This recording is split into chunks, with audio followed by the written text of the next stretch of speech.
Hello everyone, എന്തൊക്കെയുണ്ട് വിശേഷം? എല്ലാവരും സുഖമായിട്ടിരിക്കുകയാണല്ലോ അല്ലേ? ഞങ്ങളിവിടെ എല്ലാവരും സുഖമായിട്ടിരിക്കുകയാണ്. അപ്പം നമുക്ക് ഇന്ന് ബീഫ് വെച്ച് നല്ല അടിപൊളി ഒരു റെസിപ്പി ഉണ്ടാക്കാം. ഇത് മറ്റേ ആക്ടർ ജാഫർ ഇടുക്കി സാർ പറഞ്ഞിട്ടുള്ള പോലത്തെ ഒരു റെസിപ്പിയാണ്. നല്ല സൂപ്പർ റെസിപ്പിയാണ് കേട്ടോ, ഒരു തെറ്റും പറയാനില്ല. പിന്നെ നമ്മൾ അതിൽ നമ്മളുടേതായിട്ടുള്ള ചെറിയൊരു ചേഞ്ചസ് വരുത്തിയിട്ടുണ്ട് അതിൽ. അതായത് പിന്നെ അതിൽ ഗരം മസാലയൊന്നും ചേർക്കുന്നില്ല. അപ്പം ഞാൻ കുറച്ച് കുരുമുളക് പൊടിയൊക്കെ ചേർത്തിട്ടുണ്ട്. അപ്പോൾ ഒന്നും കൂടി നമുക്ക് ടേസ്റ്റ് നല്ല എടുക്കും. അതുകൊണ്ട് അധികം ചേർക്കാതെ ചെറുതായിട്ടൊരു ടീസ്പൂണോളം കുരുമുളക് പൊടിയൊക്കെ ചേർത്തിട്ടുണ്ട്. പിന്നെന്ന് വെച്ചിട്ടുണ്ടെങ്കിൽ ഈ ഉലുവ പൊട്ടിച്ചിടുമ്പോൾ തന്നെ കറിക്കൊരു പ്രത്യേക മണമുണ്ട്, അത് പറയാതിരിക്കാൻ വയ്യ. നല്ലൊരു ടേസ്റ്റി ആയിട്ടുള്ളൊരു കറിയാണ്. പിന്നെ എല്ലാവരും അത് ഉണ്ടാക്കി നോക്കിയിട്ട് അഭിപ്രായങ്ങളൊക്കെ പറയും. എൻ്റെ വീഡിയോസ് എല്ലാവർക്കും ഇഷ്ടപ്പെടുകയാണെങ്കിൽ എല്ലാവരും ഒന്ന് സബ്സ്ക്രൈബ് ചെയ്ത് സപ്പോർട്ട് ചെയ്യണം. അപ്പോൾ നമുക്ക് വീഡിയോ നോക്കാം. ആദ്യം നമുക്ക് കുറച്ച് പെരിഞ്ജീരകം വറുത്തെടുക്കാം. ചെറിയ തീയിൽ വെച്ചിട്ട് വറുത്താൽ മതി കേട്ടോ. പിന്നെ ഇതിൻ്റെ കൂടെ നമുക്ക് മല്ലിയും മുളകുമാണ് വറുത്തെടുക്കേണ്ടത്. പക്ഷേ എനിക്ക് മുഴുവനായിട്ടുള്ള മല്ലിയും മുളകും ഇല്ലാത്ത കാരണം ഞാൻ മുളക് പൊടിയും മല്ലിപ്പൊടിയാണ് ചേർക്കുന്നത്. അതുള്ളവരെ അത് ഉപയോഗിച്ച് വറുത്താൽ മതി കേട്ടോ. അപ്പോൾ ഞാനിവിടെ 1.5 ടീസ്പൂണും മുളക് പൊടിയും 2 ടീസ്പൂണ് മല്ലിപ്പൊടിയാണ് ചേർക്കുന്നത്.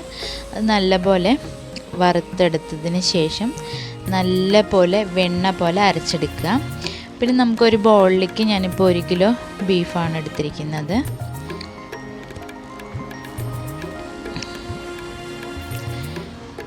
ഇനി നമുക്ക് ഇതിലേക്ക് 1 ടീസ്പൂണ് വെളിച്ചെണ്ണ ചേർത്ത് കൊടുക്കാം. നല്ല പച്ച വെളിച്ചെണ്ണയാണ് ചേർത്ത് കൊടുക്കുന്നത് കേട്ടോ. അതിൻ്റെ കൂടെ തന്നെ നമുക്ക് 1 ടീസ്പൂണ് മഞ്ഞൾപ്പൊടിയും കൂടി ചേർത്ത് കൊടുക്കാം. ആവശ്യത്തിന് ഉപ്പ് ചേർക്കുക. ഉപ്പ് ചേർത്തതിന് ശേഷം നമ്മൾ അരച്ച് വെച്ചിരിക്കുന്ന മുളകും മല്ലിയും കൂടി ഉള്ള മിശ്രിതം ഇതിലേക്ക് ഇട്ട് കൊടുക്കാം. നല്ല പോലെ അരച്ചെടുക്കണം കേട്ടോ. ഇനി നമുക്ക് ഇത് എല്ലാ കഷ്ണത്തിലേക്കും ഈവനായിട്ട് എത്തുന്ന പോലെ നല്ല പോലെ തിരുമ്മി യോജിപ്പിച്ച് കൊടുക്കണം കേട്ടോ. അപ്പോൾ എൻ്റെ വീഡിയോസൊക്കെ എല്ലാവർക്കും ഇഷ്ടപ്പെടുകയാണെങ്കിൽ എല്ലാവരും ഒന്ന് സബ്സ്ക്രൈബ് ചെയ്ത് സപ്പോർട്ട് ചെയ്യണം. അപ്പം നമുക്കൊരു ചട്ടി ചൂടാക്കിയിട്ട് അതിലേക്ക് നമുക്ക് ഒരു 2 ടേബിൾ സ്പൂൺ വെളിച്ചെണ്ണ ചേർത്ത് കൊടുക്കാം. വെളിച്ചെണ്ണ ചേർത്ത് കൊടുത്തതിൻ്റെ കൂടെ നമുക്ക് ഒരു മീഡിയം സൈസ് ഇഞ്ചി നീളത്തിൽ അരിഞ്ഞത് ഇട്ട് കൊടുക്കാം. എന്നിട്ട് അതൊന്ന് പെട്ടെന്നൊന്ന് വഴറ്റിയെടുക്കാം. ഇനി അതിൻ്റെ കൂടെ തന്നെ നമുക്ക് ഒരു ചെറിയുള്ളി 2ആയിട്ട് കീറിയിട്ടെടുത്തിരിക്കുന്നത് ഒരു 10 ചെറിയുള്ളി ഇട്ട് കൊടുക്കാം. ചെറിയുള്ളി ഇട്ടതിന് ശേഷം നല്ല പോലെ വഴറ്റിയിട്ട് ഈ ഇഞ്ചിയും ഉള്ളിയും കൂടെ ഒന്ന് വേവിച്ചെടുക്കുക. ഇനി അതിൻ്റെ കൂടെ നിങ്ങൾക്ക് പച്ചമുളക് ഇടാം, കാന്താരി മുളക് ഇടാം. ഞാനിവിടെ കാന്താരി മുളക് ഉണ്ടായിരുന്നു, അതുകൊണ്ട് കാന്താരി മുളകാണ് ഇടുന്നത്. അല്ലാത്തവർ ഒരു 3-4 പച്ചമുളക് ഇടുക കേട്ടോ.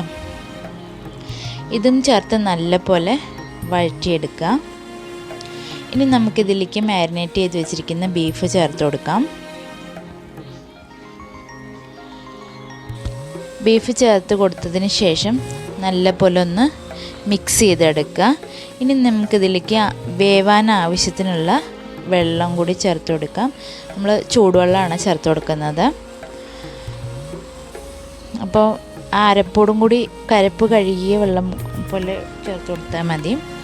അപ്പം നമ്മുടെ ബീഫ് വേവുന്നുണ്ട്. ഇനി നമുക്കിതൊന്ന് അടച്ച് വെച്ചിട്ട് വേവിക്കാം കേട്ടോ. ഇടയ്ക്കിടയ്ക്ക് ഒന്ന് ഇളക്കി കൊടുത്തുകൊണ്ടിരിക്കുക. അപ്പോൾ നമ്മുടെ ബീഫ് ഏകദേശം വെന്തിട്ടുണ്ട്. ഇത് ചട്ടിയിൽ വെച്ച് വേവിക്കുമ്പോൾ കുറച്ച് സമയം പിടിക്കും. പിന്നെ നമ്മളതിൽ 1 ടീസ്പൂണ് കുരുമുളക് പൊടി ചേർത്തിട്ടുണ്ട്. പക്ഷെ ഞാൻ അതിൻ്റെ വീഡിയോ ഓണാക്കാൻ മറന്നുപോയി, സോറി. എനിക്ക് എപ്പോഴും പറ്റുന്നൊരു അബദ്ധമാണ് കേട്ടോ അത്. എല്ലാവരും ഒന്ന് ക്ഷമിക്കണം. ഇനി നമുക്ക് അതിലേക്ക് കടുക് വറുത്തൊഴിക്കാം. അതിന് വേണ്ടിയിട്ട് ഞാനൊരു പാന് ചൂടാക്കിയിട്ട് വെളിച്ചെണ്ണ ഒഴിച്ചിട്ടുണ്ട്. ചെറുതായിട്ട് അരിഞ്ഞ് വെച്ചിരിക്കുന്ന ഇഞ്ചിയും കറിവേപ്പിലയും പിന്നെ ഉണക്കമുളകും കൂടി ഇട്ട് കൊടുക്കാം. ഉണക്കമുളകും എല്ലാം കൂടി നല്ല പോലെ ഒന്ന് മൂപ്പിച്ചതിന് ശേഷം ഇതിലേക്ക് കുറച്ച് ഉലുവ ഇട്ട് കൊടുക്കാം. ഉലുവ എൻ്റെ കയ്യിൽ മുഴുവനായിട്ടുള്ളത് ഉണ്ടായിരുന്നില്ല, ഞാൻ ഉലുവപ്പൊടിയാണ് ചേർത്ത് കൊടുക്കുന്നത്. ഉലുവ ഉള്ളവർ അങ്ങനെ ചെയ്യാം കേട്ടോ. അപ്പോൾ ഞാനിവിടെ ഒരു 1/2 ടീസ്പൂണ് ഉലുവപ്പൊടി ചേർത്ത് കൊടുക്കുന്നുണ്ട്. ഉലുവപ്പൊടി ചേർത്ത് വെച്ചിട്ടുണ്ടെങ്കിൽ ഒരു പ്രത്യേക മണമാണ് കേട്ടോ, പറയാതെ വയ്യ. അത് അടച്ച് വെച്ച് ചട്ടിയും കൂടി ആകുമ്പോഴേ ഒരു പ്രത്യേക മണമാണ്. അപ്പോൾ നമ്മുടെ ഇന്നത്തെ റെസിപ്പി ഇതാണ്. എല്ലാവർക്കും ഇഷ്ടപ്പെട്ടു എന്ന് വിചാരിക്കുകയാണ്. എല്ലാവരും ഉണ്ടാക്കി നോക്കിയിട്ട് അഭിപ്രായങ്ങളൊക്കെ പറയുക.